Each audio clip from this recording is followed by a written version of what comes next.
Hello class and welcome to Anime 101. I'm your teacher, Gaijin Kumba. And I am your co-teacher for today, Scott Frericks. Here at Anime 101, we want to explore and explain the cultural differences, cornerstones, and inspirations of Japan through a very specific medium. Anime! The world's 5th greatest art form, right below local theater, but right above DeviantArt comics. Now, for those of you unfamiliar, anime and manga are no strangers to the subject of the afterlife, and in this case, hell. Yeah, I mean there's Bleach, Jigoku Shojo, Beelzebub, Yu-Yu Hakusho, Ao no Exorcist, Hell's Angels, Shin Nanatsu no Taizai. See, there's no shortage of hellish shows and manga to— Hold on, I wasn't done yet. We gotta touch on the big D. Oh god, please tell me you're referring to Dallas. Dragon Ball! Though its presence has been buried over the course of the series, Hell had a big role to play in early Dragon Ball Z, GT, and even Super. Of course, you'd bring up Dragon Ball. So what exactly makes its hell so much more compelling versus other anime? For real? Just look at the sheer amount of cultural connections between it and the Japanese Buddhist hell known as Jigoku. In that philosophy, when you die, not everyone just immediately goes to heaven or hell. No, there's a long, torturous, and worst of all, bureaucratic process waiting for you. See class, the exceptionally good are sent directly to heaven or Tengoku, and these typically fall into the category of the traditional Buddhist monk. The exceptionally evil though go straight to hell, or Jigoku. These would be your drunkards, murderers, thieves, and worst of all sinners, perverts. But let's say your life wasn't exactly punching babies or chanting mantras all day. What if your life was average? Where do you go? Well, after a trek through Meido, aka the Dark Way, where the departed are put through a month of hellish trials and tribulations to prove their worth, your final destination and fate rests within the hands of the terrifying Enma. Though you English Dragon Ball fans probably know him as King Yemma. Enma is the grand overseer of Jigoku, as well as the most critical judge of the departed. Despite its gigantic size and horrifying demeanor, Enma is actually not a demon, but a god of wrath and law. His job in the grand bureaucracy that is the afterlife is to showcase and review the deeds of the dead through a powerful artifact known as the Johari Mirror. Then, based on the actions of the souls in life and deliberation from the other judges during the soul's trek through Meido, Enma sentences the soul to one of 6 Buddhist existences: heaven, demigod, human, animal, gaki or hungry ghost, and finally, Jigoku. In the case of Dragon Ball, King Yemma, or Enma, follows his inspiration to a T. Massive in size and possessing a rather limited patience, King Yemma sits forever at his desk attempting to process and judge every soul that passes through his door. Though I'm not quite sure where the Johari Mirror is. Well, Dragon Ball does modernize the concept a little. However, there is a little Easter egg within the show that parodies a traditional proverbial warning parents would give their kids. Uso o tsukeba to Enma-sama ni shita o nukareru. Or, if you lie, King Enma will pull out your tongue. On the topic of those modern liberties, why are the Oni running around in white-collar clothing? Buddhist hell is a far more bureaucratic underworld, sure, but doesn't this seem a little too contemporary? Not quite. Dragon Ball does take a lot of liberties when it comes to both Tengoku and Jigoku, but no matter how horrifying Jigoku may look in different interpretations, these Oni are just doing their job. And it's a tough one at that.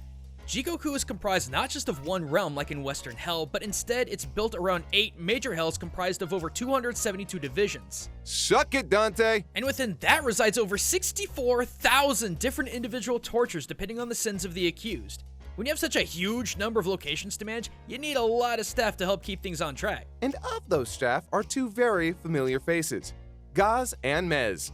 In Dragon Ball, Gaz and Mez work as guards of the gates of hell, and are instructed to not let anyone pass. When Goku accidentally falls into Jigoku, it takes a sumo fight, a game of tag, and some tricky deception in order for him to escape. Well, if you ask me, I think Toriyama might have undersold the two when you consider who Gaz and Mez really are. Gozu and Mezu, literally meaning ox head and horse head, are 2 Oni that guard the gates of hell, sure, but their power is both terrible and incredible. They are massive in size, many times larger than any human. They possess the raw strength to move mountains, and are Jigoku's top generals and head torturers who torment countless damned souls. Now, should anyone be so cunning as to escape these 2, Gozu and Mezu will literally hunt them down to the ends of life, death, and all of existence to drag them back into Jigoku. So, Gaijin-sensei, let's get down to what people are really here for. What about those 64,000 tortures you mentioned earlier?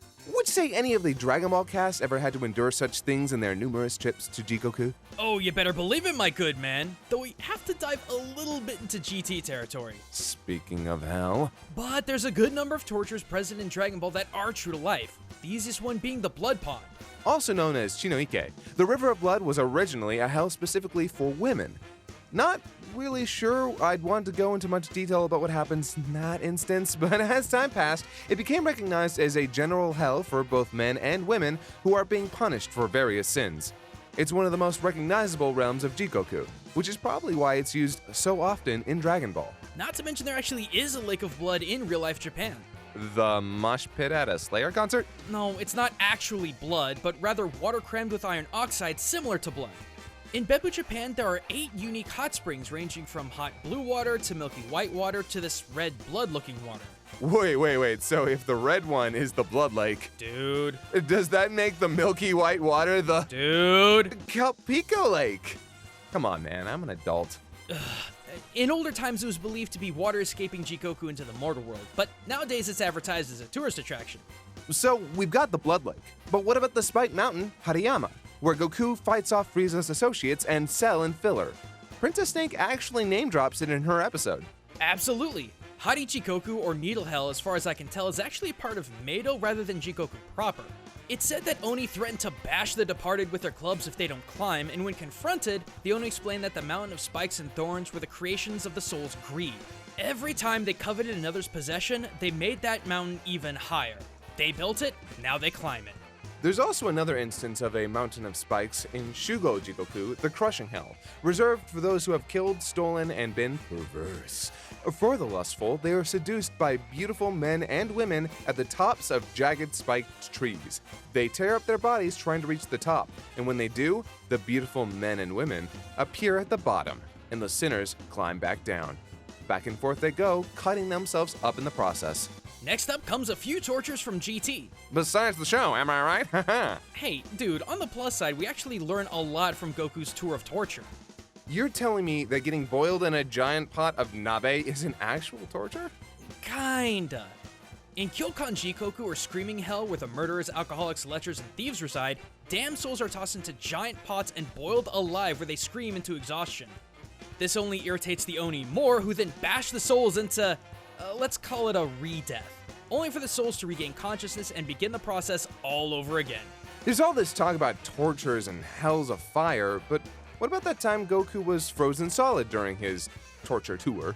Unfortunately, there isn't a ton of information about the 8 cold hells, but there are texts that confirms its existence. Unlike the varying intricacies of the 8 hot hells, the cold hells, also known as Hakkan Jikoku, basically break down into 2 categories according to the Nirvana Sutra. The first 4 hells are where sinners are nakedly exposed to the cold, shouting in agony, which is where the hell's namesake originates from. While the latter 4 are named after various colors of lotus to reflect what happens to the soul's body as it breaks down and freezes from sheer cold. Goodness, I guess it's time already. Alright class, I hope you learned today that along with moe, boobs, and giant robots, there's also a wealth of culture in anime and manga that brings all of our favorite series together. And the more we know, the better we can understand each other. A special thanks to Matthew Meyer, whose research and art on this topic was invaluable for making the episode. And speaking of all this hellish talk, don't forget to check out Hells, as dubbed by our very own Team 4-Star, coming soon.